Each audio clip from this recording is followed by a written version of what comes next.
works now. Yay! Welcome to the weekly poll, guys. As you will notice, Benny is not here. Thank God. Myself and Sal and Joel and Tiffany will be entertaining you today. And we've actually got a pretty interesting mishmash of topics for today. Of course, I think the big talking point, which we'll get to. I don't know if you guys want to start with this first, with the big talking point of the rumors about Ben Affleck, Batfleck. We got to talk about it. We got to talk about that. But I think kind of the big like one of the things that I really want to talk about was kind of like that little Avengers Infinity War behind the scenes video. Yeah, that's on there. Yes, that was really, really exciting. It was great and so brilliant and so well crafted, where they're like, okay, so the first thing you're going to see is a visual behind the scenes image of Tony Stark, Peter Parker, and Star-Lord all in the same room. And you're just like, what is that? Yes. Might I also say wholly unexpected? They kind of dropped this one on us out of nowhere. I didn't even watch it at first until the screenshots. Sharks, yes, they just sharted all over the place until the screenshot started circulating. Yeah. I'm like, if this was a big deal, I'm sure they'd be like, tune in tomorrow at noon. It's going to be a big deal. But no, they just let it out there into the world. That's such a smart move for them, by the way, because Marvel's, hey, tune in tomorrow, has never worked. Right. Yeah. Well, don't forget that they did that when J.J. Abrams was making Star Wars. You know what I mean? Like they released those little videos about him there, and just to get everybody really excited, and it worked perfectly. Yeah. Something else, which I don't know if you guys saw it either. They were releasing concept art. Yeah. For Infinity War, and in the concept art, of course, we had Rocket Raccoon, which was really, really awesome, but we had Thor with Yarnbjorn. Yes. Instead of his hammer. Sure. And I was like, dude, I really hope we see that axe in Infinity War. That would be so awesome. But it begs the question, if he's using the axe instead of the hammer, where's the hammer? Yeah. I have a theory on this one. I think Thanos whoops his ass so badly he loses all hope and becomes unworthy. That's possible. Marvel Cinematic is not shy about taking ideas from like very recent continuity. I would not be surprised if there was a moment where like they imply there's going to be this really kick-ass moment between Thor and Thanos, and then Thanos is the one who whispers the secret that makes Thor unworthy. And the hammer just drops, and you're like, what happened? And he's like, I've been to Asgard, I know your secrets. And you're like, no!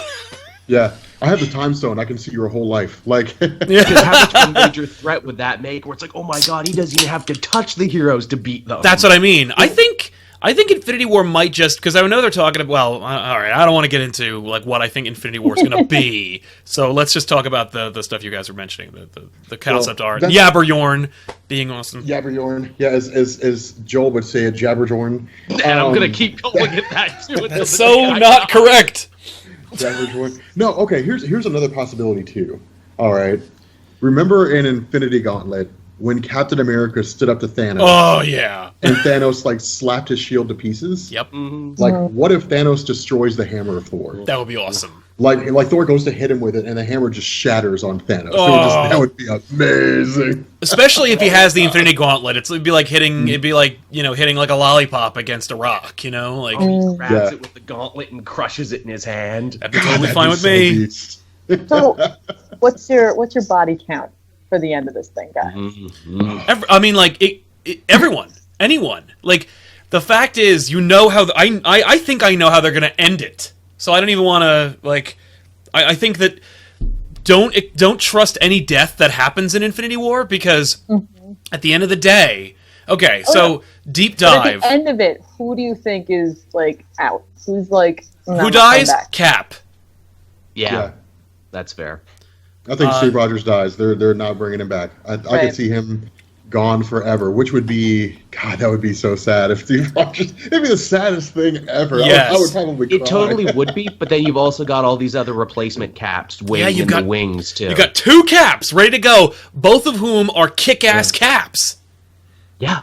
But let's be honest, man. If Steve Rogers dies in Infinity War, dude, knowing like the Russos with like just based on Winter Soldier and the other films they've done, dude, Cap would go out like a fucking hero. Oh, yeah. Like, it would be amazing. For me, okay, so this is a theory that is based in nothing. I have this old What If comic. It's not that old, but like it's old enough where it's forgotten and irrelevant.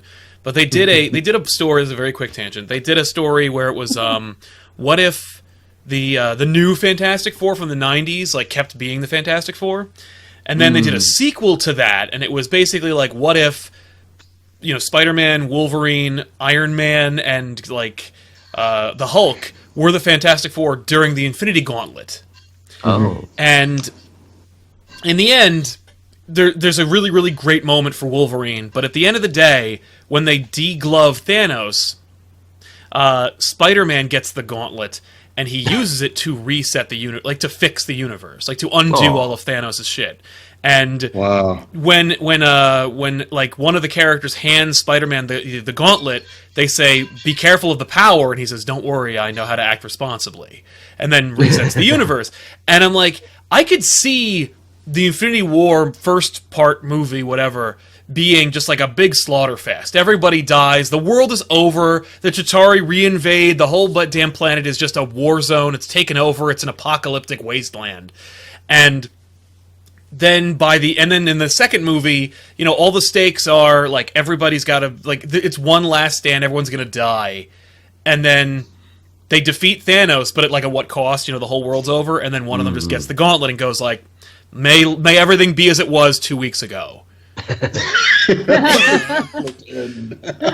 they did that in a movie ending. Because that's kind of a blending of both. It's also the moment where I think when Nebula gets the gauntlet in Infinity Gauntlet, she says, "Let everything be as it was 24 hours ago," forgetting that she was a corpse 24 hours prior. Yeah. Oops. No, I mean, dude, I mean, it's insane the possibilities that they have because it's like, I mean, you can imagine that. You could be like, I mean, it could be any number of things, where it's like Captain America, like in his dying words, like passes the mantle on to Bucky, like or Bucky Falcon. or Falcon or something like that, and it's like no, like Captain wouldn't want to be brought back like that, like. Let him stay dead, or something along those lines, or something. But there's so many possibilities. Now. Yeah, he's happy. He's with Peggy now, or something along those lines. Like there's so many things that you could do because it would, God, it's going to be absolutely insane. I like Sal's idea that like the end of the first movie is just like the movie it basically just like the last 5 minutes is just like Earth being invaded, everything coming crashing down. Yeah. But here's the other thing to remember too, and this is what I would love. What if Captain America doesn't die? What if Feige and those guys grab Hickman's Avengers and New Avengers, and like Captain America has the Infinity Gauntlet? That'd be awesome. Dude, it'd be so beast. The power! Can I say, too, my favorite of all these screenshots that we've seen so far? It's none of the cool action stuff. It's the simplest one. It's casual Thanos without his headpiece, without his armor. He's sitting there in what looks like a tank top. I imagine he's got like a space beer in the other hand. Like, oh, man. Being the Mad Titan really takes it out of you. What a long day. I mean, Rob, I think you had the same image, I assume, is that like that's Farmer Thanos at the end of Infinity Gauntlet. That's what I thought it was, yeah.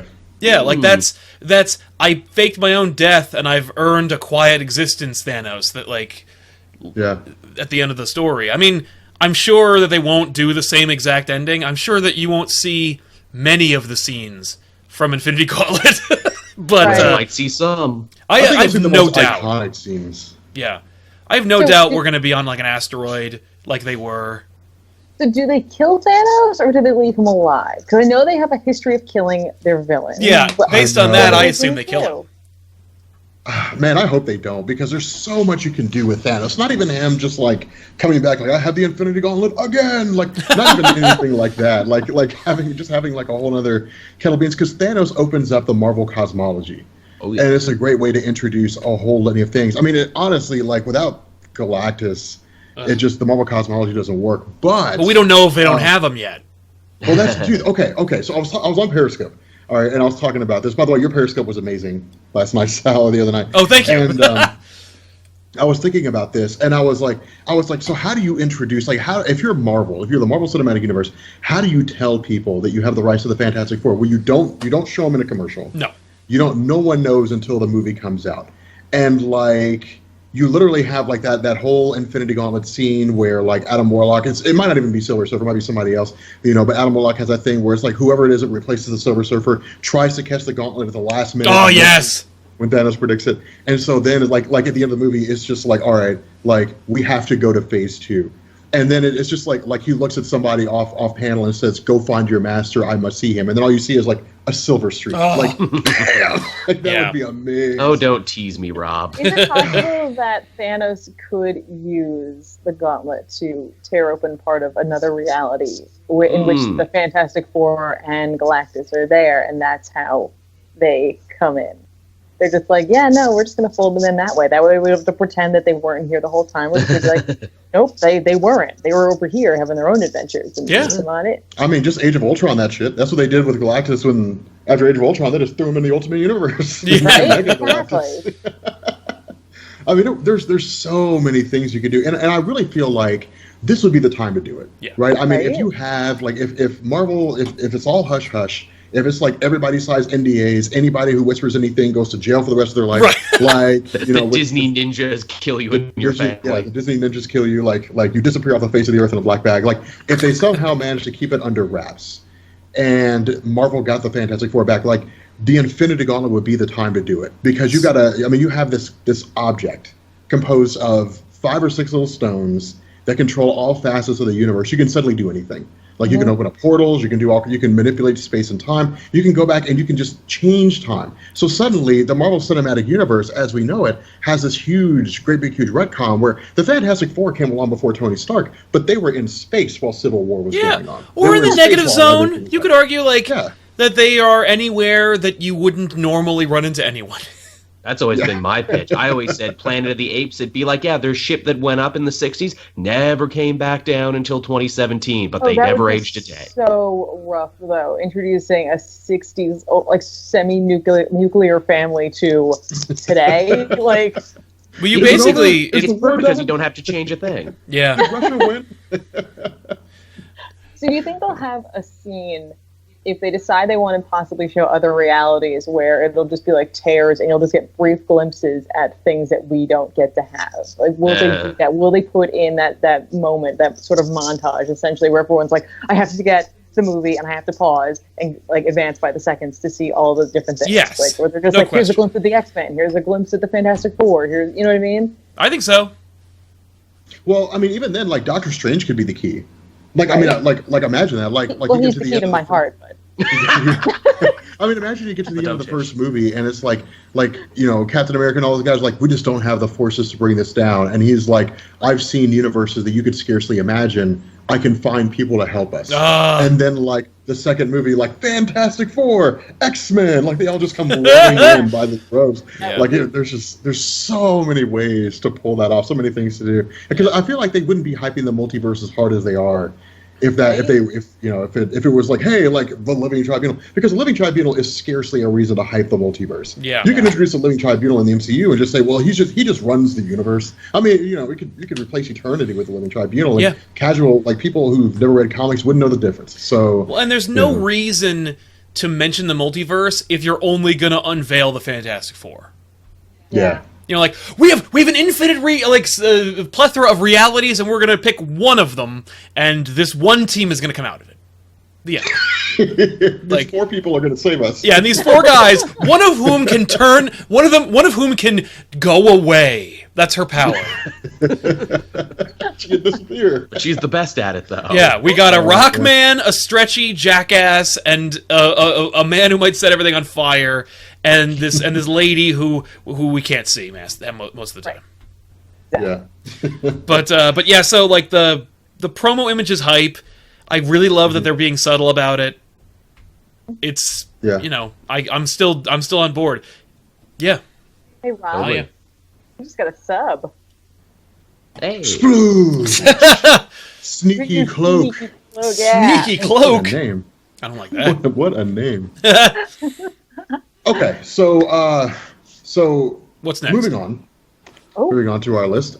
Joel, what topics strike your interest on our list? Well, sir, since you asked, here's a new big thing. The solicitations came out for DC Rebirth for the month of May, and we finally have both confirmation and title of the big Teen Titans Deathstroke crossover event inspired by the Judas contract. It's going to be called the Lazarus contract is what it's going to be. It's going to run through all the Titans books and through Deathstroke, and it's looking to be pretty freaking cool. That's great. I wonder if they'll resurrect... Oh, Lazarus, they're going to resurrect Terra. Yeah, I was going to say, you said Lazarus, so, come on. well, here's the thing.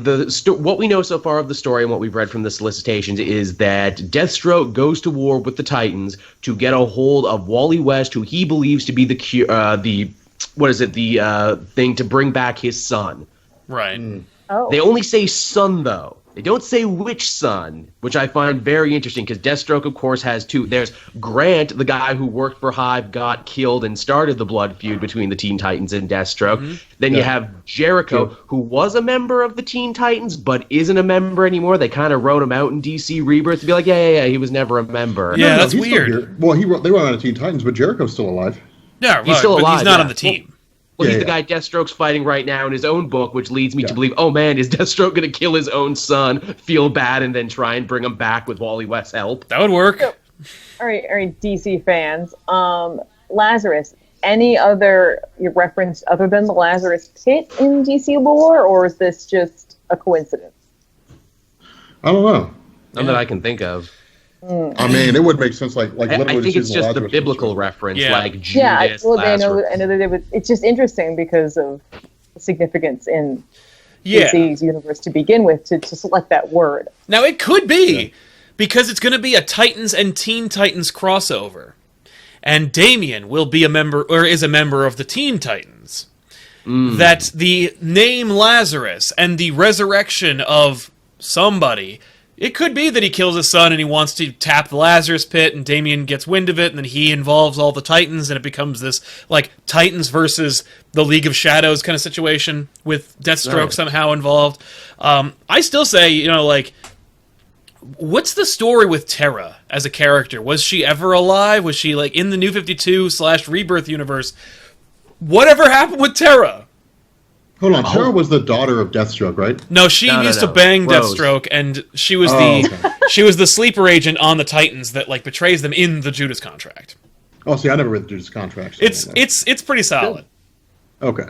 They're making an animated movie out of it soon. You can watch that. Just watch my back issues on it. It's great.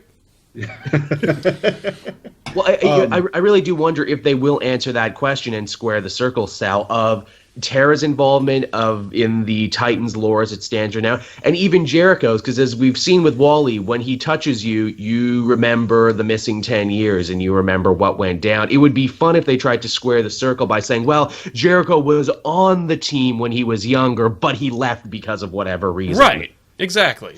I mean, that could be it. Like, you could have Deathstroke, like, Deathstroke meets Wally West, encounters him, whatever it is, has questions, Wally touches him, and suddenly Deathstroke remembers everything from before the New 52. And he was like, no, I want my son back, like my son's son back. Yeah. Like, not this Jericho guy. And then it just starts the whole story of, like, trying to track down his son or grab him or something along those lines. I don't know how you would do it. Yeah. So. Really quick, Savvy Fiend in the chat just said, only Rob squares circles, Joel. Yeah, only I square that circle. Oh shit! Did I pick that up from you? I'm saying that a bunch now, and I wonder, where did I pick that up from? I just love the term squaring circles. Yeah. Only I may square the circle. Well, it's just a phrase I heard when I was younger, and it just stuck with me. Yeah. But before you know it, Rob, you're going to start saying "and how" at the same rate I say "and how." Caitlin called me out on that on the newest episode of Cape TV that I say that a lot. And how? And how? Yeah, I'm jazzed. I'm excited for this. Yeah. Well, that's really the cool cool thing is because keep in mind, like all you guys out there who are in the chat right now, like the whole DC Rebirth still takes place in the New 52. This is still like Earth Zero, and DC's multiverse. Like, Earth 1 is presumably still there, or maybe it's been destroyed. Like, I think the whole idea is to bring it back, because, remember, according to Multiversity, Earth 1's still there.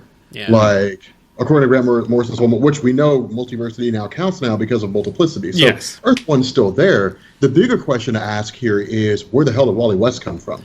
Like, those are the questions to ask, is, like, how is he there if Earth 1 is still here? Like, that's why things get baffling. I left all that stuff out when I was like, multiversity, like, we're going to keep it as simple as possible. It'd be interesting. That's a great question about, like, okay, so if the New 52 universe is Earth 0, and Earth 1, which is the universe that I would prefer to read about, has no, like, if Wally and Superman are from Earth 1, does that mean that there is an Earth 1 out there, and they don't have a Flash or a Superman.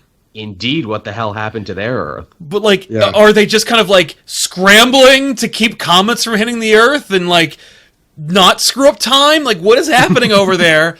And you know, more importantly for my, you know, edification, what's up with Batman? Because I prefer his lore over there. But yeah, it's interesting. I'm hoping that I hope that circle is squared as a result of the Watchmen shit. I was going to say also, too, if you need any more reason to read this, they've already shown in some of the solicitation artwork that by the end of this, Deathstroke will actually steal some of Wally's Speed Force and he will become Speedster Deathstroke, complete with a new costume with lightning bolts and everything. Yes, for real. Does Deathstroke need to be fast, too? Yes. He has all the other powers. He needs those too. Dude, he was smart enough to throw glowing green rocks at Superman and trick him into thinking they were kryptonite. Deathstroke needs all the powers. Dude, it was hilarious. Like when he did that, he just like he threw green rocks at him. He's like, Superman's like, oh my god!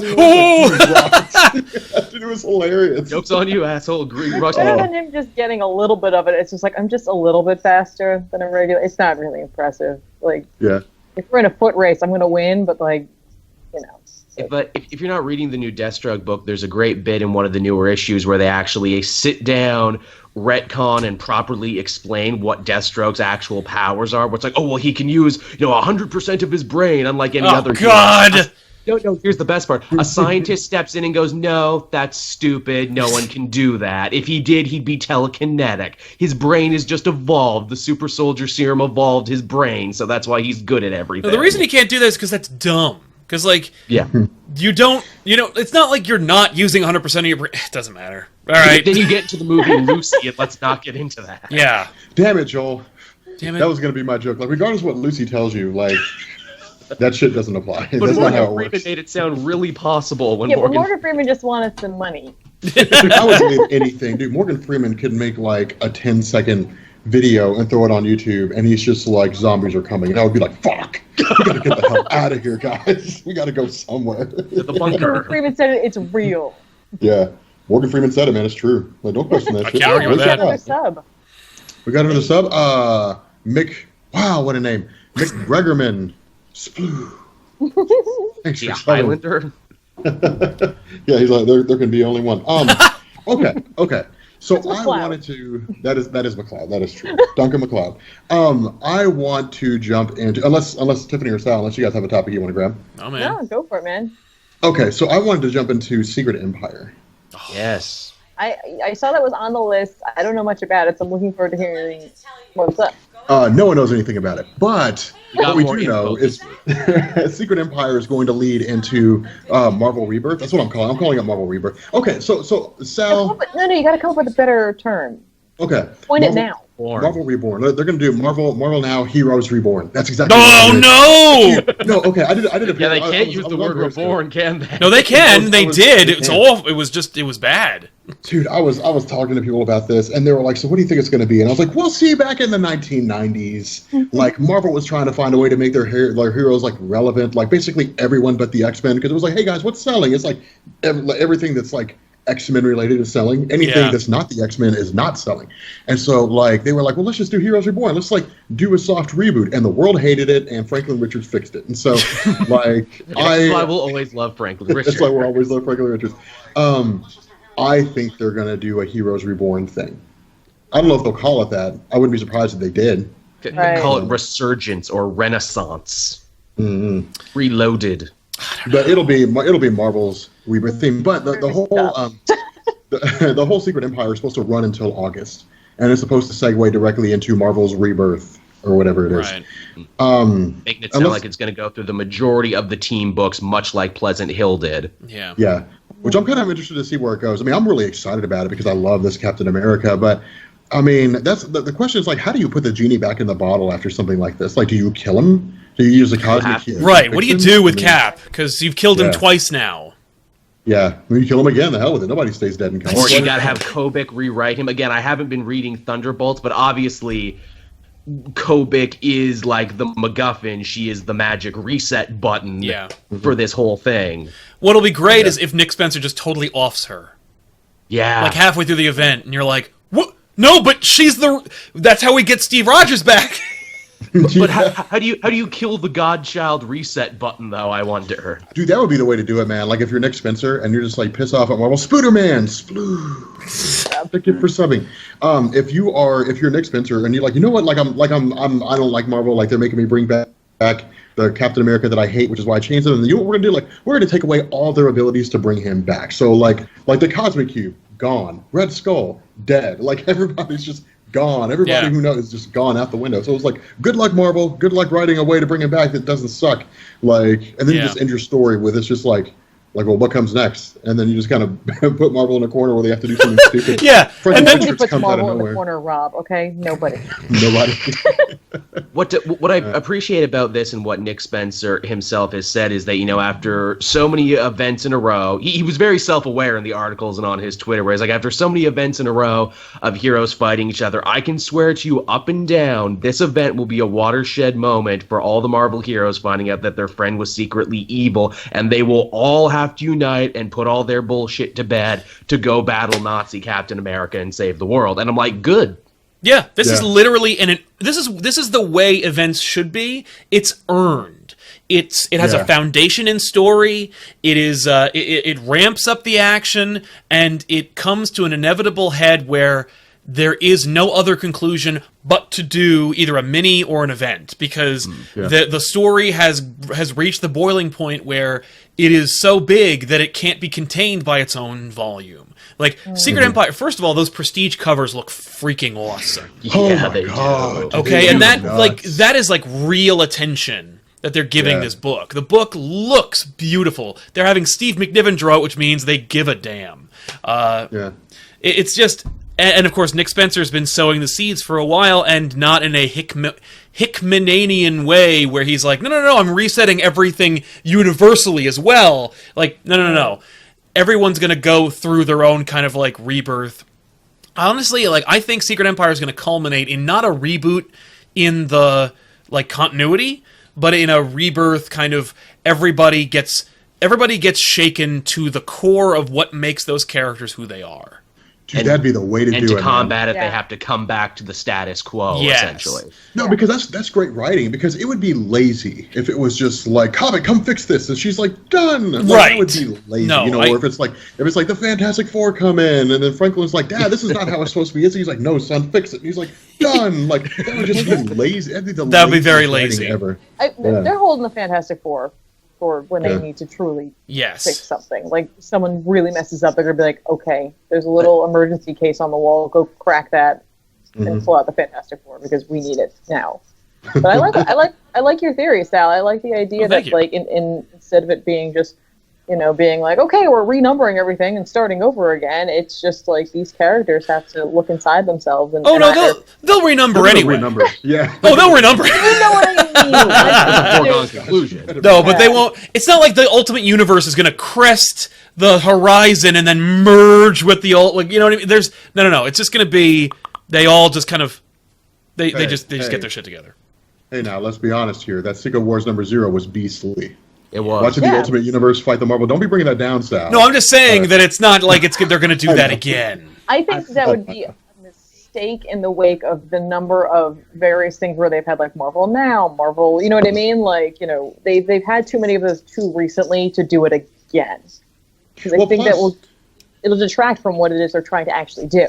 Yeah. Well, plus, like, the Captain America story is so character-driven. It wouldn't make any sense to then turn around and launch a story that's nothing like character. I mean, I think Civil War II confirmed to Marvel that people are just tired of watching superheroes fight. Like, they're just tired of that shit. Like, it was interesting when it was Dark Reign, because then at least it was just a whole bunch of like miniseries. But now it's just like it's gotten to the point that people are just getting tired of it. And so I think that doing more character-driven based stories as opposed to blarg, we're gonna fight and then we're done. Like, I think it's definitely the way to go. I'm glad you said that, Rob, because that was another thing Nick Spencer said on his own Twitter, where he's like, look, I know how a lot of you Marvel fans are feeling right now, and just comic fans in general. You are event fatigued. I totally understand it. But you know what the cure for event fatigue is? And he said this, a great event. And I'm like, you know what? You're not wrong, because I felt the same way going into that last Secret Wars. I'm like, oh my God, so many events. I don't care. This is too much. But how great was Secret Wars? And suddenly you're like, ooh, I love events again. Yeah. Right. Yeah, as long as it's well written, like that changes everything. Like that's kind of the crazy thing is, you know, I was talking to, I think it was in the Discord, and we were talking about Hickman's Avengers, New Avengers, and they were like, man, that event stretched on forever. I was like, yeah, if you were reading it at the time, I was like, go back and read it now. Like, just go back and buy the trades and just read it now. Just read all the trades in order, and it's like one of the most epic events ever, and it's amazing how it all goes down. So yeah, I don't know. I think you guys are right. I think like a great character-driven event would be something that would bring people back in again. Yeah. Spencer also was sure to promise that he will not be wasting time in this event. He's like, issue 0, we get the big inciting incident. We get the Captain America burning down the Reichstag moment, essentially, where he makes his big play for power. And he says by issue 1, everyone in the Marvel Universe knows what's up with Captain America. Sweet. Oh, awesome. So it's not like point 1. Where it's like, here's a bunch of little things that no one cares about. It's like Spencer is making a play for the Bendis role. Little bit. Oh, no, I Be the fully go-to believe. guy for Marvel. Dude, I fully believe if Civil War II had been left in the hands of Nick Spencer, it would have been insanely good. Like, it would have been nuts. It would have been He an would have advanced needed a time. little more time. What? I said he probably would have needed a little more time. I think if anyone had been given a little more time to flesh that out, it probably would have been stronger anyway. But Mm-hmm. Yeah. Yeah. and I don't know what Mal said because we talked at the same time. Sorry. I was going to say he probably would have advanced the timetable for Secret Empire. Oh yeah. Yeah. That would have made sense. Just Those have did. one segue right into the next. Yeah. But I feel like if that had happened, it wouldn't have worked. No. Like, it wouldn't have worked, and people would have just been like, don't care about Secret Empire. Like, but I think now, like, after Civil War II, people are just like, just give me something good. I don't even care what it is. Just give me something good. I mean, I love a lot of the stuff that's coming out. Like, I'm hyped for the Shi'ar Asgard War. Hell but, the whole thing of like, hey, like, let's do an actual great story that people can latch on to that focuses more on character than fighting, because that's one of the things that I love the most. Like, The Oath was like 95% dialogue and almost totally no was. action. And everything else is just flashbacks. Like, I love that kind of a story, you know, where there's a little bit of action here and there, but it's the character development and the building of the characters that makes the story compelling, because you start to see. It's weird. Like, it makes it more immersive, I think, is the best way for me to describe it. But yeah, like, I'm excited for Secret That is Empire. literally never not going to be an issue for me. Is calling it The Oath. Because immediately I was like, yeah, Doctor Strange, you're right. There isn't a lot of. Oh, you're not talking about that. Yeah, that was hilarious. Like, he went on that little tirade. Like, why do they have to call it The Oath? They could have called it anything, and he had to call it The Oath. They could have called it anything. You literally just had a movie come out based on a comic called The Oath, and they were like, now it's called this other comic, The Oath. Yeah, Yeah. Mm-hmm. good call. Okay, Sal. Oh, Go. should we, Joel? What's next? Depends. We kind of got out of order. We went up and then down, then up again. Should I keep going Whatever. from the Just bottom do up? another one. Just pick one.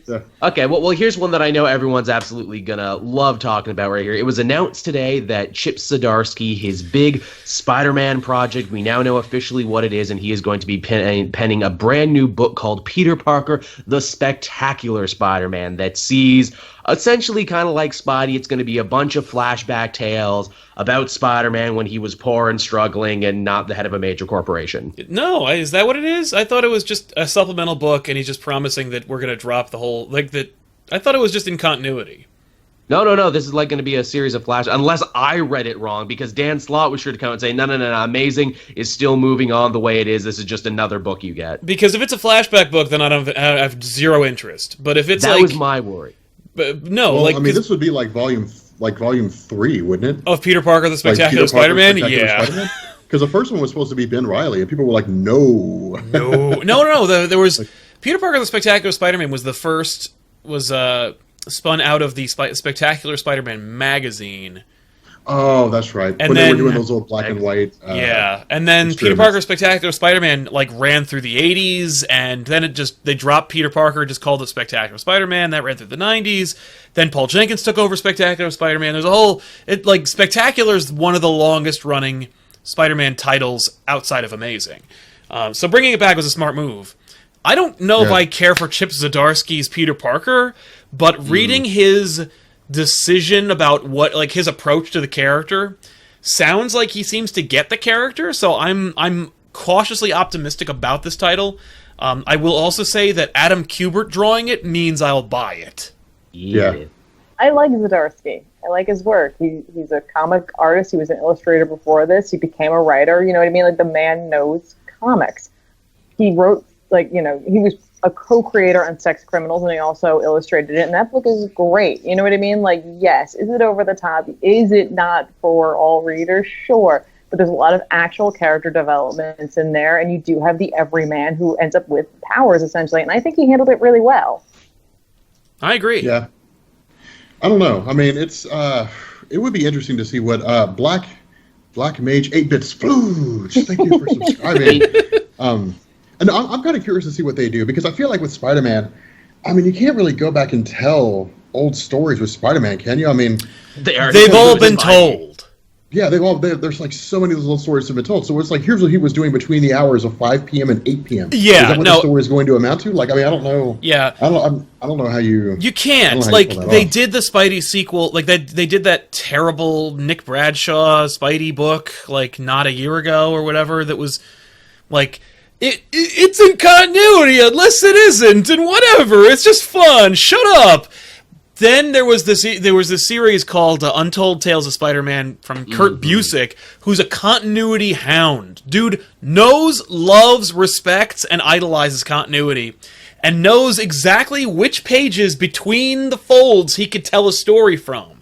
And Untold Tales of Spider-Man is the only retcon that I accept in my headcanon, because the dude read Amazing Fantasy 15 all the way through every Spider-Man book and was like, okay, we want to talk about Spider-Man from this issue and what he did from here to here. Dude cared and actually managed to wind up creating new characters and introducing them, creating villains and introducing them, and putting them into the continuity, folding them into the main story, and it was seamless. I don't trust modern creators to be able to do that, because number one, they're not held to the same editorial standards they used to be, and number two, they just what we've been proven is they plumb don't read the damn books. They don't know. They don't care. Even here's Dan the thing. Slott gets it wrong, and the dude is a Spider-Man fanboy. Okay, Zdarsky's 41, though, Right. so he's been reading comics for longer than anyone on the show, potentially. You know what I mean? And he Oh, I was an guarantee he's artist. been reading longer than anybody on this show. Yeah. Oh yeah, no Jeez, question. way to Depending out on all when our he got ages. into them necessarily. So yes, is he newer to writing maybe more mainstream books? Sure. I mean, he wrote Howard the Duck. He is writing the Doctor Strange tie-in that's coming out for Monsters Unleashed, which I'm going to be picking up. So I probably have a different or the same opinion come Wednesday. But I don't know. I think we should trust him. I know for you, Sal, it's different because you have grown up with Spider-Man, but I'm excited to see Zdarsky's take on it. And now that I know that it's not a flashback book, we can definitely say that I'm going to pick up this book and I'm going to give it the fair shake it deserves. Because Is that official now? It's not a flashback book then? no, but Okay, it's not- I got but that it's wrong then? yes. But that said, Well, then what is it then? Because you explained it to me. So he's gonna lose his company and he's gonna get back to basics. he doesn't by the even time say this- that he's going to lose the company. From from the solicitation that I read, it's just we're going to talk about Spider-Man's we're going to approach. It's just another Spider-Man book. So is it going to be like an Action Comics to Superman? I mean, Yes. I don't understand. Yeah, that's what Spectacular has okay. always been. It's basically the Action Comics of the Spider-Man books. It's going to be So it's gonna be more the soap opera, less the superhero. He says that there are going to be real stakes. That's the idea, is that there's going to be heart and character and stakes. It will matter, and the things that happen in that book will have ramifications throughout the Spider line. Okay. Well, it's going to be kind of weird fitting that in because Dan Slott's an all-new, all-different Spider-Man right now is like boom, boom, boom, boom, boom. Oh, yeah. Boom, boom, like one event is right after the Here's next. my so thing. It's like literally Peter Parker wakes up and Gwen Stacy's clone, then he goes to bed, and then he wakes up and he's got to fight the Jackal, Ben Reilly, and then he goes to bed, then he wakes up, and it's just like it's like one thing right after Honestly, there's no room there. I mean, look at how Spider-Man appears in like every book, and like there's no time for him to do that anyway. I think that this is honestly, I think that Zdarsky, who is a top creator who, like, name recognition alone makes people go, I'm going to read that because I want to see what he does with this book, and having a Kubert draw it, I think this is a compromise to taking Dan Slott off of Spider-Man. Yeah, I think that instead of being like, Dan, you've been doing the book for a long time. Over a decade. Stop. Can I read you a couple of quotes from his Entertainment Weekly interview? Please. Quote, if I had like a true mission statement for this title, though, it would be have fun, have heart, have stakes. My personal mission statement going into the book is with great power comes something. I don't know, I've never had power before. He goes on to talk about the inevitable Parker luck spoiling everything for Spider-Man. Later on, he says, I'm a child of the 80s and 90s, so a lot of books from that time really imprinted on me. The mystery of the Hobgoblin hooked me as a kid. I also love the stories that made you feel like Spidey was up against impossible odds. The classic scene from issue 33 of him struggling under the wreckage, his defeat of Firelord, Galactus' Herald, the introduction of Venom, which was terrifying, or when J. Michael Straczynski or John Romita Jr. introduced Morlun, an unstoppable, single-minded villain. Yeah. That's awesome. So that's from Zdarsky's mouth. You know what I mean? Like, I don't know. I'm on board. Well, something else to keep in mind too, like they could very well just spin this out of Renew Your Vows. I mean, I don't know. Oh, you mean like they're ready to go that far? No, I don't think. Well, I don't know, man. I mean, honestly, I think in the whole Renew Your Vows landscape, there's a litany of amazing stories waiting to be told. I agree. I think that are dead. Yeah, but that's what I'm saying. You would be able to focus almost solely on Peter Parker because who's going to ask? Well, where's Captain America? Like, well, he's dead, so don't worry about that. Yeah. Now, I gotta say, I think too. Go ahead. Okay, I was just gonna say, you got to figure too. Probably one of the big motivating reasons behind getting a quote unquote more familiar, more down to earth Spider-Man book has to be because the movie is going to show him as not the head of a CEO and everything. So they want, like, the new fans, quote unquote, the ones who saw the movie, to be able to pick up something familiar. Yeah, exactly. And it's kind of interesting. He's calling it Peter Parker Spectacular Spider-Man. Like, you know what I mean? He's putting Peter Parker in the title directly. So well, that's what the title used to be. Focus a little bit. What when do we know when this book actually comes out? I have no idea. Who has the Entertainment Weekly thing up in front? That's another funny thing. I do. That they released this through Entertainment Weekly, not any big comic site. Not it's on there too. But Entertainment Weekly actually has like direct quotes and shit. Yeah, they have the whole interview up. Now that said, it could be that it will be spinning out of the fallout from Secret Empire. Possible. The new comic will get a lead-in story on Free Comic Book Day, and the first issue will officially hit stores in June. There you go. So you can expect Peter Parker to lose his company by the end of Secret Empire. Yeah, wow. Possibly. Not only that, so I have a little bit of a theory about this. I think that DC would love to have Dan Slott work for them, and I think that Marvel has maybe on one hand, like, name recognition, like, writers working for them right now, and if they took Dan Slott off Amazing Spider-Man, he might just want to write Detective Comics or something. Like, you know what I mean? And I think that Marvel's like, this is a way we can have our cake and eat it too. Dan Slott gets to do his Amazing Spider-Man, but we are also going to get some fresh blood into the Spider-Man brand. So we'll just get, because he used to have 4 titles. Yeah, he used to have like 1,000 titles that came out monthly. 2 isn't bad. Yeah, like Web of Spider-Man, Sensational Spider-Man, Spectacular Spider-Man, Ultimate Spider-Man, Spider-Man Unlimited, Ultimate Amazing Spider-Man. Yeah, Spider-Man Annual. Yeah, Busy there's guy. a lot of titles. But yeah, so I'm excited. I think it's going to look good. At the very least, it'll look amazing. Or spectacular. Yeah, well, good luck to Dan Slott, because if you've been reading The Silver Surfer, it is not very good. Really? I've heard that's the only thing that he's writing that's worth a damn. I do not like it at all. Like, it's I mean, if you like the more fun stories, sure. But I like the Silver Surfer who's like racing around the spaceways, debating whether or not he should like tell Galactus about this planet. Like that's the Silver Surfer that I enjoy. That's this one's fair. kind of weird. His Silver Surfer is more of like a romantic comedy. You can tell there's a lot of Doctor Who in there because you got like this immortal space traveler and his companion. Yeah, that's 100%. No, as I understand it, I heard the pitch for Silver Surfer was Doctor Who in space. Oh, he's a massive Who fan, Dan Slott. Yeah, I have a friend who works at a special place in New York City, and he has seen Dan Slott a couple times, and he goes there to like watch movies and videos and TV shows, and he just binges like Doctor Who like nobody's business. Nice. Yeah. Nice. But Dan Slott and Red Blue Beetle. Yeah, sorry about like treat it the way they used to do in the 1970s when a new writer came on. Just give him like the shit book. Give him like Blue Beetle.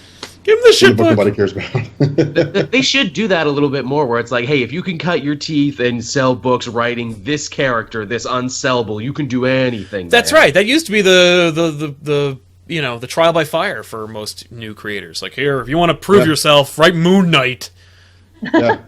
It's your hazing process. Yeah. That's how Claremont got on the X-Men. They were like, this title sucks, so here, write this. Yeah. Zdarsky did Howard the Duck, so Yeah. He sure did. So he served his time. Yeah. And mercilessly made fun of Spider-Man in that book, by the way. He did. Like, you've never experienced writer's hell until you've had to write Howard the Duck. I really do like to imagine comic writer hazing, where it's like, look, you gotta write Howard the Duck, and we're gonna whoop your ass with these paddles while you try and do it. That would be hilarious. flying his beard. Just playing people like, your new assignment's Howard the Duck. Like, well, I quit. Like, no, it's just a joke. It's a joke. Don't quit. Don't quit. Look, man, you want to write for Marvel, you know, you gotta hold this cherry between your butt cheeks and drop it in the glass of beer. We all did it, man. They're all laughing. We did not do it. Nobody did. Okay, so What's I next? think this leads us into our last two topics. Okay. First Which are kind of the is same. they're pretty much they're kind of the same, two sides of the same coin. So Matt Reeves is in talks to direct the Batman. Matt Reeves, what was it that Matt Reeves just did? Planet of the Apes. Planet of the Apes, yeah. And so Cloverfield. Matt Reeves. Oh yeah, and he did Cloverfield. I'm honestly, I would have rather had what's his name, who's going to be doing who did Arrival. I rather would have had him, but Yeah. I'm down with this. I mean, I think it'll be cool. I think the Arrival style of movie works better with like Ben Affleck's style of Batman. But how long he's gonna stay? yeah, that's the other half. Is Ben Affleck apparently wants out of the Batman movie. So says, what is it, Campia on one of his shows, which of course this got picked up by everywhere else, and now Campia's even kind of backing off on this one, as many people are like, yeah, but seriously though, tell us more about it. He's like, look, I just said it, man, I don't know. Yeah. Right. Yeah. Like nobody really knows with that one, but like, could I see him being like, we'll see how this goes. I'm not contractually obligated to you. Like, let's just see how it goes. Let's see how, like, you know, working on a movie that I had already started writing for. I had already started considering. Granted, I hear it was a mess, but I mean, like, now he's got this other like director coming in, and it's like that's gonna be a weird working environment. Yeah. Oh yeah. Yeah. If you lose your Batman, you might as well just start over. Seriously. Dude, that's the thing, man. I was talking to people on Periscope today, and I was like, so if it turns out it's true, and Ben Affleck backs out of the Batman role, then what hope does Warner Brothers have for the DC extended? Like, is it just time to call it quits? Is it just time to say, hey, look, guys, we tried? They'll never stop. I guess. That's the thing, because they can't stop now, because there's too many pieces in motion. There's Justice League coming down the pipeline, Wonder Woman's coming out, Aquaman, which surprisingly, Aquaman is the production with the least amount of trouble. That's because Yeah. everyone's like, I don't care. Yeah. There's no question that DC is just like, or Warner Brothers is like, whatever, do it. Like, it's the least studio interference, I'm guaranteeing, is like Aquaman. Unless it does well, and then the next time around they go to do something with Aquaman, they're going to be like all in there. Yep. We always believed in you, Aquaman. I know it didn't seem like it, but we did. Let's But get we Gore did. Verbinski to direct it. Oh my god! I mean, it's weird, man, because like, see, I feel like the DC extended universe, like Batman should be the only dark character. Like, Wonder Woman needs to be an empowering character, which I think she is, looking at the trailers. But as we saw with Batman vs Superman, the trailers of the movie are two distinctly different things. Yes. You know, I think that with, like, Superman needs to be a hopeful character. Green Lantern just has to be spacefaring. Aquaman has to be like, if I don't get some damn respect, I'm gonna fucking flood the planet. Like, you know, like, I mean, those are the kind of characters like that people should be getting. Like, that people should be getting because they're legacy characters. I mean, they're not supposed to be grounded in real world elements. Superman is an alien from space, and for whatever reason that we just kind of have to accept as being true, the sun gives him powers. So it's like, whatever. Fair enough. So it's like, yeah, I mean, it's pretty far from being grounded. Like, they're the archetypes. Yeah, exactly. They're the basic, they're the new templates God. behind almost all modern heroes. And so it's like, and I kind of feel like Warner Brothers doesn't get that. Warner Brothers is like, hey, look, Iron Man's doing it. Let's just do that. Like, let's do what the That's Avengers exactly did. right. You can't do And that. it's like, no, don't do that, Warner Brothers. You know, let me tell a quick story, and then I'm going to stop talking for the rest of the show. I was very early on in Marvel's like Renaissance when Joe Quesada was editor in chief. I had heard rumblings that they were going to do the One More Day, what they did inevitably with One More Day. And I emailed Joe Quesada, and I told him, like, you know, in no uncertain terms, that was a mistake. This is during the JMS period in Spider-Man's history. And he, bizarrely enough, emailed me back and gave me this whole rundown about, like, why it's a good idea. And I'll actually see if I could find it, but, like, he gave me this whole... never heard this story before. He gave me this whole rundown about why it's a good idea, and he basically said, like, see, what you don't understand is Spider-Man is essentially Marvel's Superman. He's the flagship character. And it was the exact same problem we had when I was at DC. Everybody had all these problems with a married Superman, and we couldn't tell all these stories with a married Superman, and Superman was like... And he basically likened Spider-Man to Superman. And he went in this whole diatribe about how, like, you know, if it works for Superman, it should work for Spider-Man. And I retorted, and I wrote this whole thing where I'm like, you don't understand where you're working. Because DC is about archetypes, and it's about, like, these guys are the foundation. DC is about gods, and Marvel's about man. And, like, so Superman can be unrelatable because he is an ideal. Spider-Man is the most relatable. Like, you can't have these... You can't do... What's good for the goose is not good for the gander when it comes to doing a Superman retcon in a Spider-Man book, because they're two completely different characters. And not only are they different characters, but they come from different stock. They represent two totally different things. And he was like, well, I hope you enjoy what we have planned. But it demonstrated this fundamental misunderstanding of the characters and the house that they come from. And Warner Brothers, this is the thing that, like, people think I'm a hater, and they think that, like, I don't give DCEU a chance, and it's just, I know that things won't work out when I know they're coming from a place of misunderstanding. And Warner Brothers does not understand where the DC pantheon is coming from. Mm-hmm. And it's not a question of, like, I don't get it. Like, look, Batman vs Superman is on HBO every day, about 4 times a day. I watch that movie more than Iron Man, probably, because it's always on, and I'm always like, let me take a look at this. There's a couple things that work pretty well in that movie. I have no problems with certain random elements from those movies. I enjoyed Suicide Squad, even though it's a editing nightmare. Oh yeah. That said, you know, I'm never going to like their Superman because the approach is from a complete misunderstanding of the foundation for the character. So if you get Superman wrong... If you get... Like, you can't have the guy who made the definitive deconstruction of Superman on film and then have him make the Superman movie. Like, because they're from two different completely different focuses. So anyway, my point being, you know, DC and Warner Brothers need to have, like, they don't need to just hire Jeff Johns. Like, that's not the solution. You know, just like when Marvel needs to solve their problems, you can't just call Bendis, okay? That's not going to solve your problems if you're approaching it from a completely wrong perspective. You know, it's like bringing a banana to fix your car. Like, okay, stop there because you're not even using a tool. You know, like, no matter how hard or how many talented mechanics you have working on that car, nothing is going to get accomplished because you're working with bananas. But they're excellent sources of potassium, though. Yes, but like, They are, you know, man. and if you have a cramp in your leg, eat the banana. But like, that's not going to fix your car. No, dude, that's 100% true, man. Because that is probably the most accurate synopsis I've heard of somebody talking about the problem with Warner Brothers and their DC extended universe.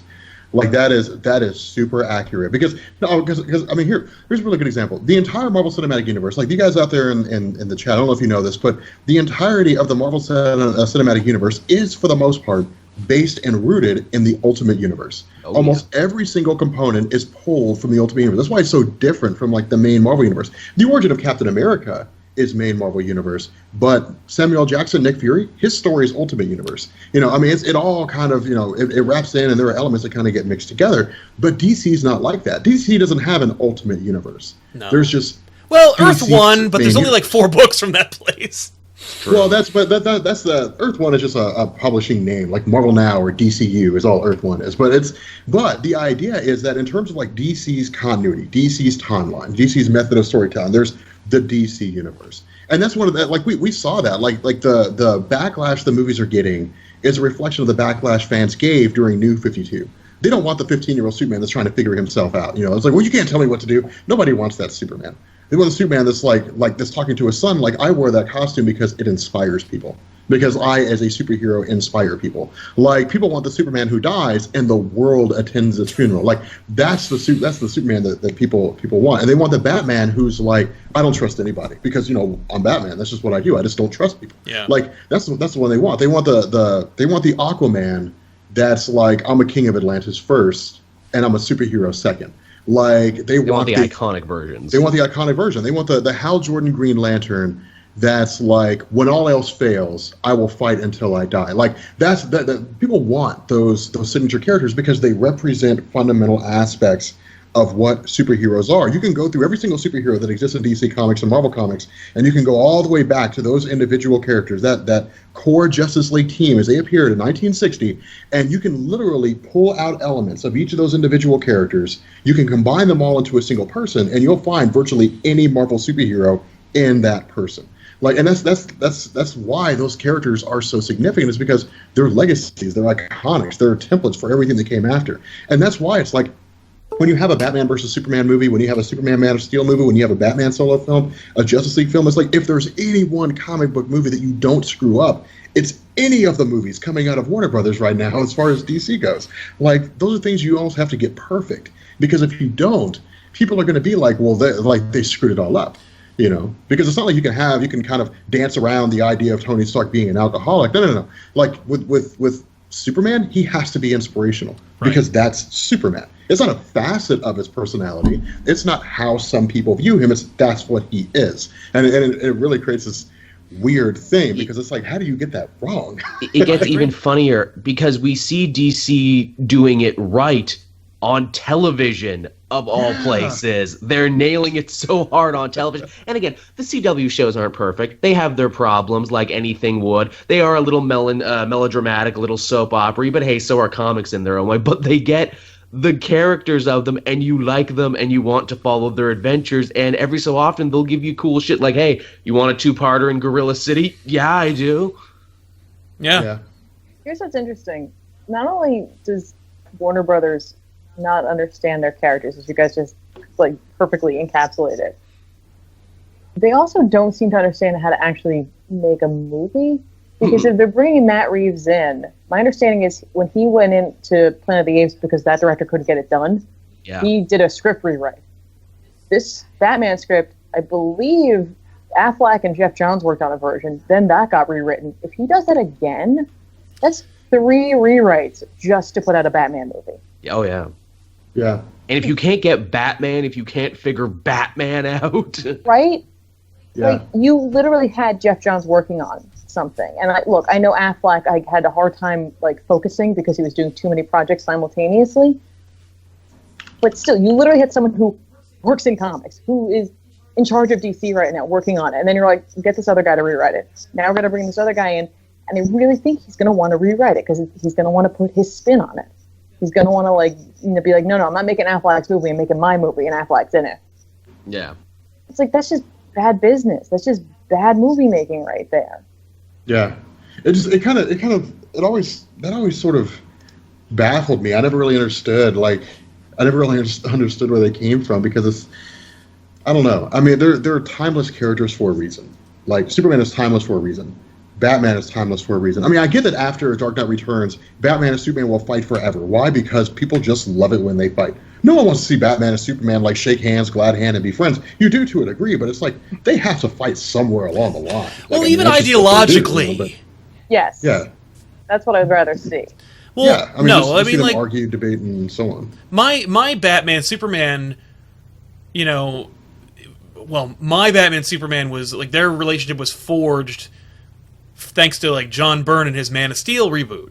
But I remember I liked the Jeff Loeb Batman Superman book, where it was just like you had their inner monologues going at the same time, and they approach the same problem from two very different angles, but they all arrive at the same conclusion at the end, but from two different paths, and that's where their respect and their friendship comes from. Like, that's an understanding of the character. Or of those characters. I don't know. I mean, like, here's a question. Can you blame Affleck for wanting to leave if indeed he does want to go? And should he? Or should he just take the paycheck and show up? Lord knows he literally has other things to do. Like all these other actors they've got for it. Yeah, this is the biggest thing in your career right now. Affleck, though, even though his last movie, what is it, By Night or whatever. Live by Night? Yeah, that's it. Live by Night, thank you. Even though that one didn't do so good with critics or at the box office, he can always bounce back and do another thing. Whereas, like, look, do I want to do your thing where I have to answer to a writer and director, or can I go and just write another Gone Baby Gone with my brother, or do another, Argo or something where I can control every aspect of it? That's the thing. As long as he's the thing that is irrefutable about Ben Affleck is that he's talented, and that can be transferable regardless. So, dude doesn't need to be Batman in order to have a career. I'm pretty sure too, and like, look, I don't know Ben Affleck, and I don't know what he's thinking, but I kind of get the feeling that it wasn't what he was hoping it would be. Well, yeah. This whole experience seemingly turning out to be not what it's supposed to be. Well, but here's the other thing too, though. I mean, this is Batman. Yeah. Arguably the most popular character in comic books. Certainly among fans, not in pop culture, but in terms of sales, comic book fans, more popular than Superman. And so like it's the number of people who have played Batman. Well, I guess you can probably count on two hands now, but the number's small because there's been so many so few movies. But it's Batman. I mean, I can't think of very many actors who would be like, no, I don't want to play the role of Batman. I don't want to play Batman. Like, if the role is played right, it's just like, it's incredible. I mean, look at Christopher Nolan's Batman. Like, some of the greatest movies ever, even with Dark Knight Rising being the weakest of the three, it's still incredibly good. I like it. And so, like, yeah, I mean, I dug it. I mean, I preferred, Dark Knight. I think everybody does. But, but in terms of, Begins is my favorite, as I've stated before, because it's the only Batman movie that's actually about Batman and not him reacting to supervillains. Right. I mean, that's true. Thing. I don't understand how Warner Brothers could be like, we're going to make all these movies, right? But we will not tie Affleck in contractually. I think it was just... I think that was Affleck. I think that was him being like, oh, no, I'm not signing dick. It is. But if you're like, we're going to make multiple films, we need to get someone who can be here for multiple films. Like, who sat there and was like, I think Affleck can make time to be Batman and direct a Batman movie and help write a Batman movie and then be Batman in other movies you want to make. You know what I mean? Like, who's sitting there thinking that that's a great idea? Other than, look, I get it, it's Ben Affleck, but it's like you needed to get something more on paper because now you're in a position where he can walk away, and then what are you going to do? Yeah. I mean, do they need... I mean, obviously, I think that they were... I mean, the rumor had always been that they signed Ben Affleck because they were hoping he was going to direct, like, the Batman movie. Like, that was hope, too. They wanted him... not directing it. Yeah, now that he's not even directing it, it's like... Why didn't you just lock John Hamm in for freaking 5 movies? Dude would have done it from the heartbeat. Or Armie Hammer, who was going to be Batman in the George Miller movie. You're right. Like, what the hell? It literally makes zero sense, and like, look, they've already killed Superman in a movie, right? You're going to kill Batman if Affleck walks away? No. See, that's what it was. That's what I'm saying. Like, how do you come back from that? Like that's the weirdest part of that. In a single movie, Batman and Superman met, they fought, Doomsday showed up, Wonder Woman was introduced, and Superman died. All of that happened in a 2.5 hour span. Yep. Like that's 4 movies right there. And it all happened in a 2.5 hour span. And they introduced Aquaman, the Flash, Cyborg. Yeah. And the possibility of Doomsday invading Earth, or Darkseid invading Earth. It was kind of more or less just someone trying to explain like a historical part of the DC universe to someone else, like, and then all this other stuff happened. Like, you know, how long was it span? Oh no, it was years. It was years that this happened within. It's like, oh, okay, well that makes more sense instead of it being a couple of days, a week. Yeah. Yeah.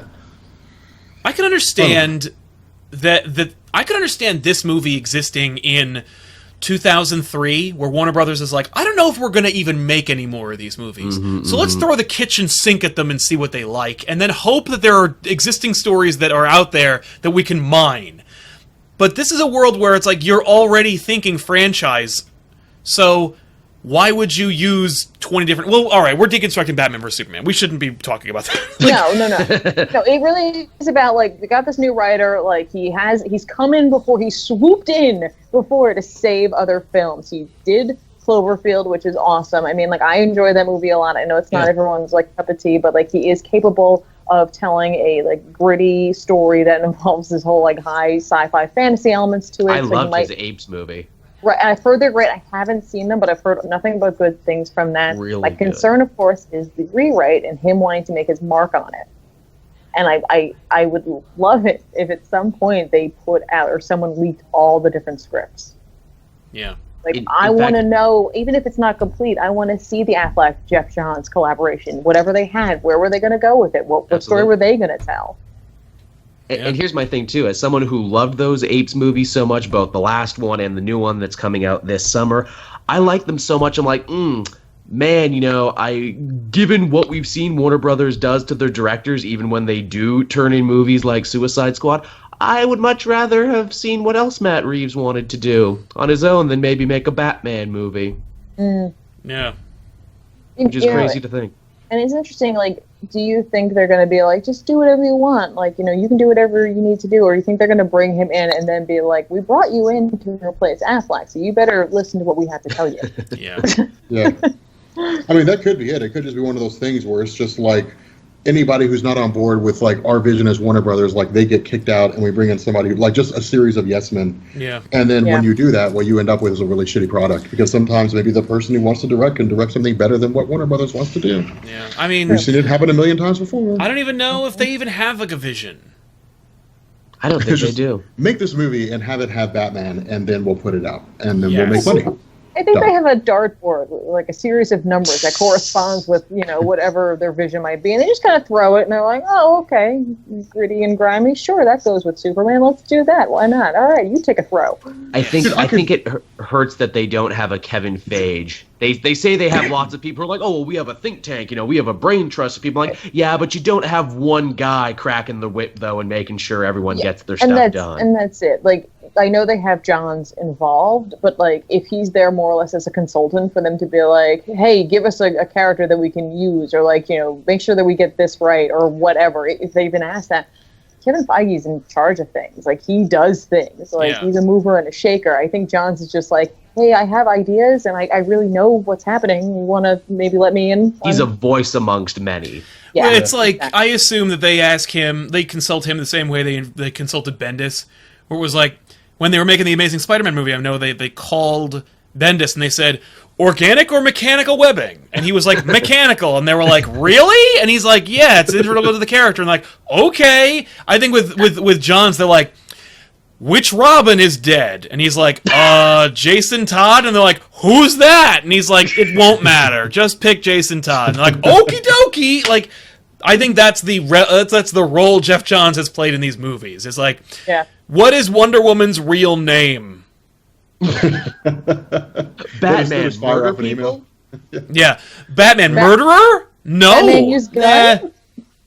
No, stop that. That's I imagine they ask the question, they hang up, and then they're like, wait, what did he say about guns? Like, he's okay with them? I think that's what he said. He said either yes or no. It was one or the other. We got a 50. I can't really. You know what? Just put some on his plane in his car. We'll kind of 50-50 it. Yeah. Zack Snyder, what do you think? Oh man, bro, he's got guns up the ass. He's everywhere. He's made of guns. Aquaman, aggro Norse biker who swigs Jack? Yes. Yes. Batman's just a giant 9mm walking around just shooting people. That's all it is. No, you're dead, just like my parents. Yeah.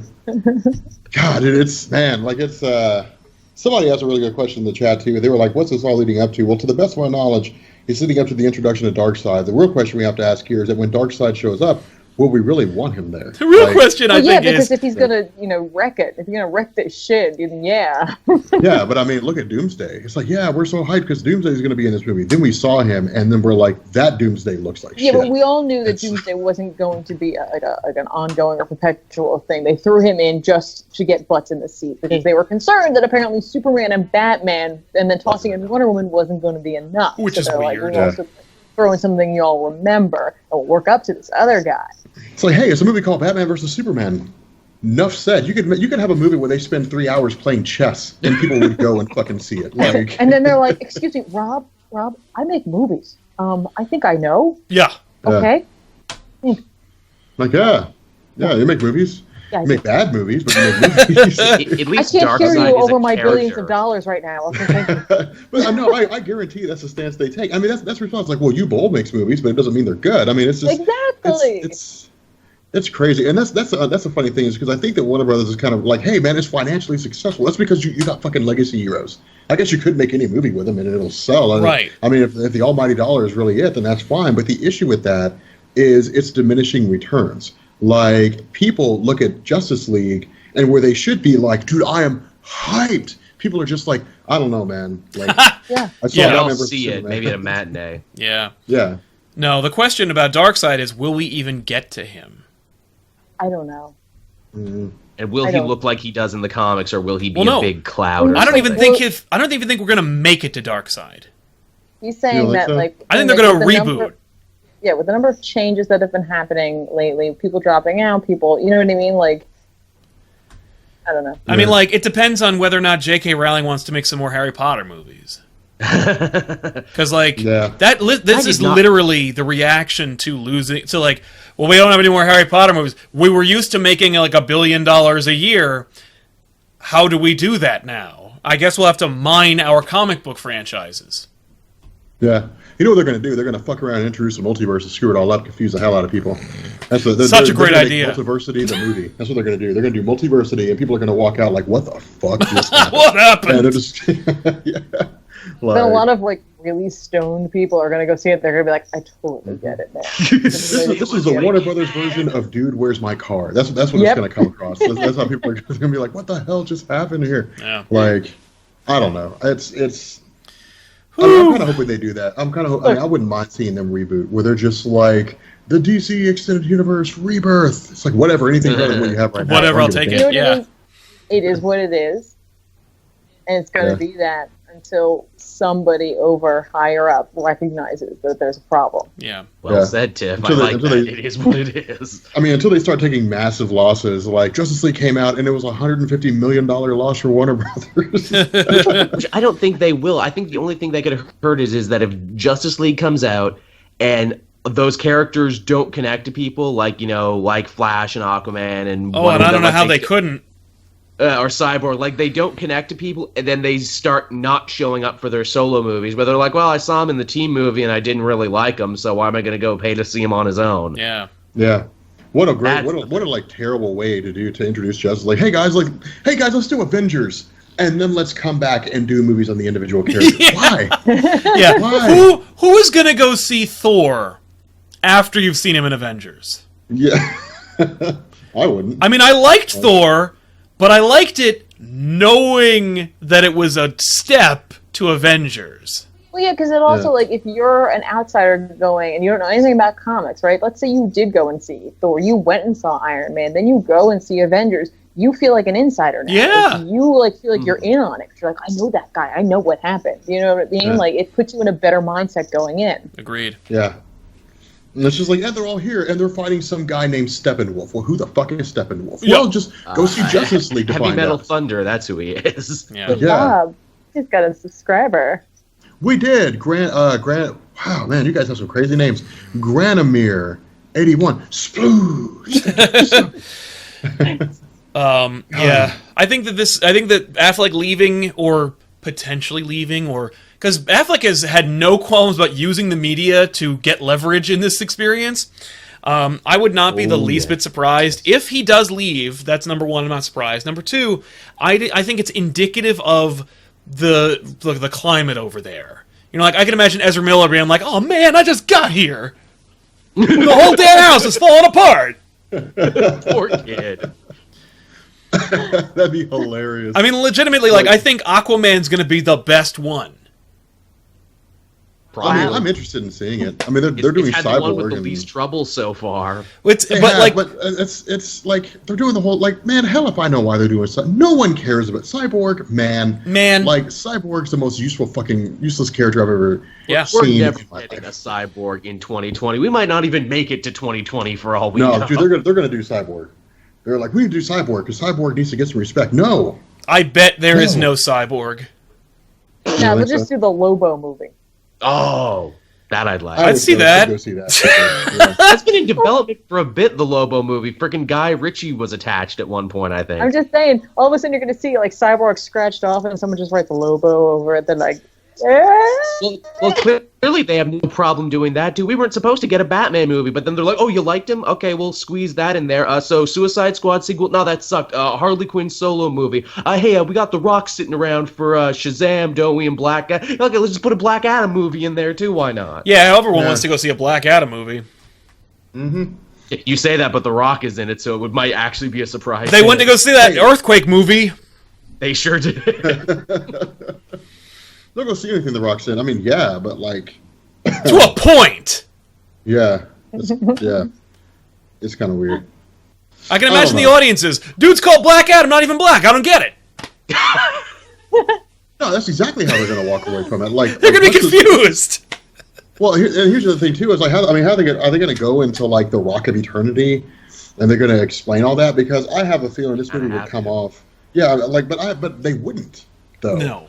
They would just be like, he yells Shazam, and he becomes like Black Adam. It's like, yeah, but how does he do that? Reasons. Like, hang on, I know we don't normally read comments. I gotta read this comment from Gears and Nutjob. Imagine Guy Fieri as Lobo. yeah. Welcome to Flavor Country! Mm-hmm. Flavor Country He's riding around on his motorcycle like, hey guys, here's this weird ass thing from the other side of the cosmos. Like, it's amazing. Take a big old gross bite out of it. Here it comes. Yeah, we're rolling out! Last on the end, and I'm looking for diners, drive-ins, and dives in space. Yeah. God damn it. Dude, I would read that comic. Like a space fair, like the Guardians of the Galaxy, just like diners, dives, and drive-ins. They just like tour around the cosmos, like eating at tasty restaurants. You know there's some great greasy spoons in space. Yeah. Mm-hmm. Like, yeah, man, this food sucks. Let's go somewhere else. Get some poplars. Mm-hmm. I don't know. I mean, I kind of figure right now, DC or Warner Brothers is flying by the seat of their pants. Like, if it's a hero, they make a movie on it. They've got no plan. Nope. It's not like, hey, we're leading up to something great. It's just like, just make movies and then just at some point along the line, Darkseid, whatever, you know. Yeah. And that's a problem. When you fail to plan, you plan to fail, and it's just kind of a series of disastrous things. I feel like Ben Affleck would be the one person that could literally single-handedly save the entirety of the DC extended universe. And if he were to back out, if he were to leave, or in some capacity was just like, I have nothing to do with Batman. You gotta be wondering, like, all right, so this is like the Ben Affleck thing backing out. It's truly a rumor. Nobody really knows. Right. Nobody has any idea what Affleck's really thinking. But that rumor is circulating, right? Like, you have to think that The Rock has heard that, and he's like, wait, Affleck's leaving? Yeah. You mean... Hey, guys, Baller Season 3 is coming up. I'm afraid I cannot be in Black Adam. Yeah, but Black Adam's in like 4 years. Yeah. But, you know... Yeah, I'm just thinking ahead. I just want to plan my schedule, so... Yeah, I mean, he would just kind of, like, The Rock would just kind of let his voice trail off and then turn around and walk away. Also, too, the way I always heard it, Affleck only really took Batman because he's a dad now for his kids. And he's like, yeah, I want to be Batman for my kids. At what point does it start to get so stressful and wreck your home life so much to the point where it's like, God, I don't even want to be Batman anymore. I can't even be a good dad. Yeah. I don't know. I mean, what kids are going to be able to see his Batman movie anyway? That's what blows me away about it there. Where it's like, geez, Dad, you sure did drink and kill a lot of people. Like, well, that's what Batman does. Yeah, he's a monster. Son. I aggressively subdued them with razor-sharp battery. But see, that's why I want to see Affleck's parts of whatever script they had. Like, what did he think he was going to do with his Batman? The rumor of that is amazing. So they better do it. What's the rumor? The rumor is it's Die Hard in Arkham.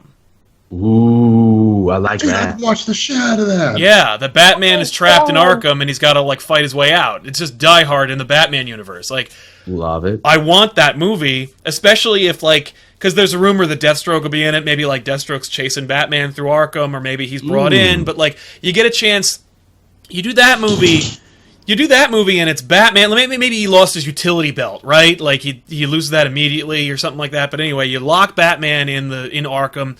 He's trying to get out, and it's basically a more a less dreamlike Serious House and Serious Earth adaptation where you get to see all the rogues and you get to have them do something really awesome for a few minutes and then you move on. It's basically that scene in Death of the Family where Batman runs up the stairs and takes out all the rogues with one move. I would pay double to see that movie. Now I've got a Batarang. Ho ho ho. Yeah. Oh my God. Him being I have my belt. Oh no. No. Now we're fucked. Yeah. We were already in trouble, but now we're fucked. Hey, they guys, just start walking back to their cells and locking themselves. Yeah. Oh, dude, it'd be hilarious. Like Batman, how do you have all that stuff in your utility belt? Remember Harry Potter where they had those bags where they could fit anything inside of those? Yeah, it's it's kind of like that. Yeah. Riddler just sitting in his cage, waiting, and they're like, "Yo, Nigma, you coming?" No. Mm-mm. Yeah. No, I know better. Thank you. Yeah. Gotta work on my crossword No, puzzle. I don't want to be branded. Yeah, he does that now. Maybe he doesn't. He didn't brand Luthor, so maybe that was the end of his branding days. Yeah. Who cares? You can't. It doesn't count if you do it wrong and then you retcon it in the next movie, like they keep doing. Nah. Anyway. I don't know. Woo! The weekly poll. Yeah.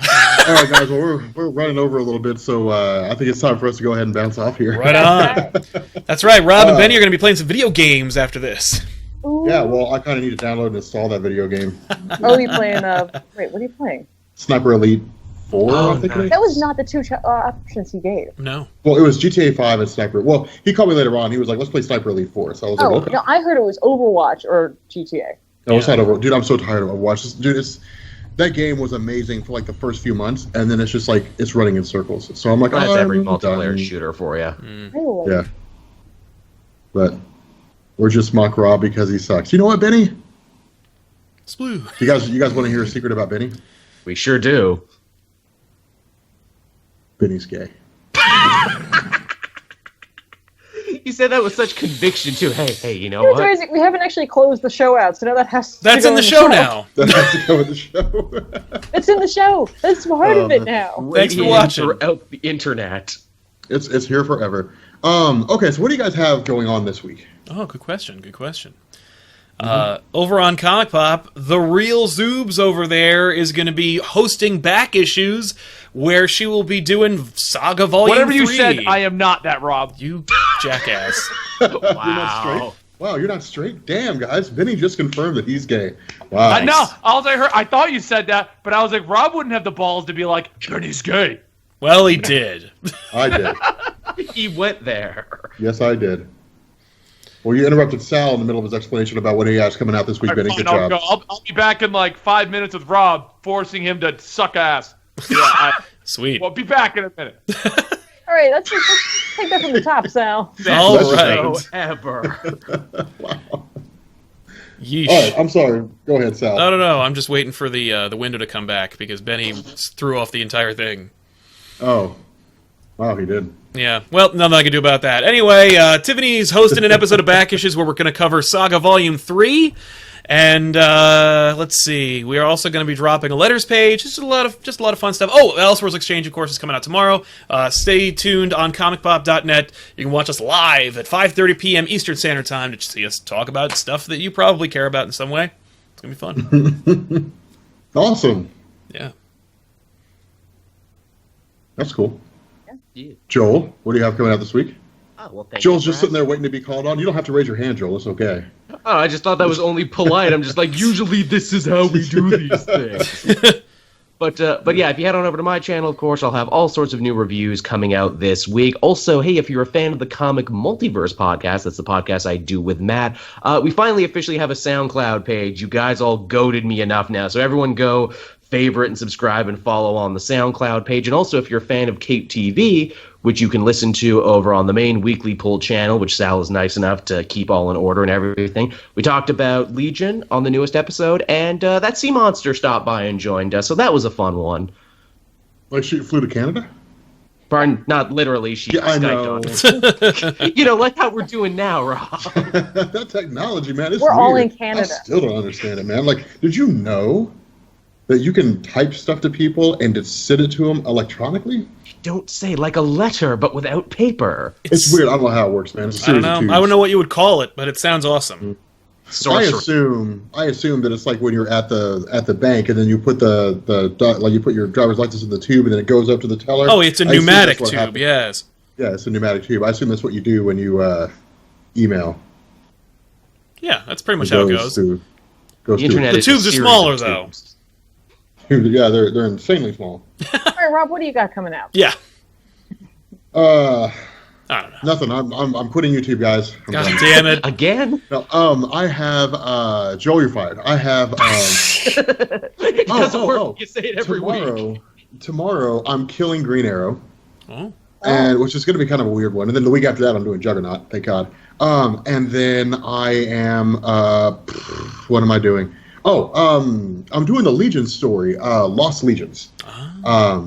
Yeah, and I'm just splitting that. Like I'm just going to take like all 5 issues and just turn them into individual videos. So they're basically one shots, more or less. Yeah. Kind of, but not really. But I'm doing that, and then Friday, Injustice. The next person who asks me about Injustice, I swear to God, if somebody asks me about Injustice again, I'm going to stop the whole series and I'm going to delete all. I'm going to make all the videos private. And nobody's ever going to be able to watch them again. Rob? No, don't do it. He will turn this video series around if you kids don't behave. I will turn this around. I will turn this video around and go home. Yeah, no, anyway, Injustice Year 4 comes out Friday, and then I don't even know what's coming out on Saturday. So. Something, though. Sweet. See, Zach Prime just ruined it for everybody. Ooh. Done. No more Injustice videos. I warned you guys. You guys think I'm playing? Warned you. Videos. You're going to And the by way, cubes. guys, don't forget to come back on Thursday at between 5:30 and 6 o'clock for another episode of The Poll, where we talk about what the weekly comics that came out this week. So if you want to hear a random smattering of the Weekly Poll members' opinions about that, come on by. Yeah. It's a good show. Awesome. Yeah, this is fun. Well, guys, we're going to bring this to an end. It's been real. This is the end. I'm the end, my friend. Then are we still live streaming? All right, we'll see you later. Bye. No, we'll see you guys later.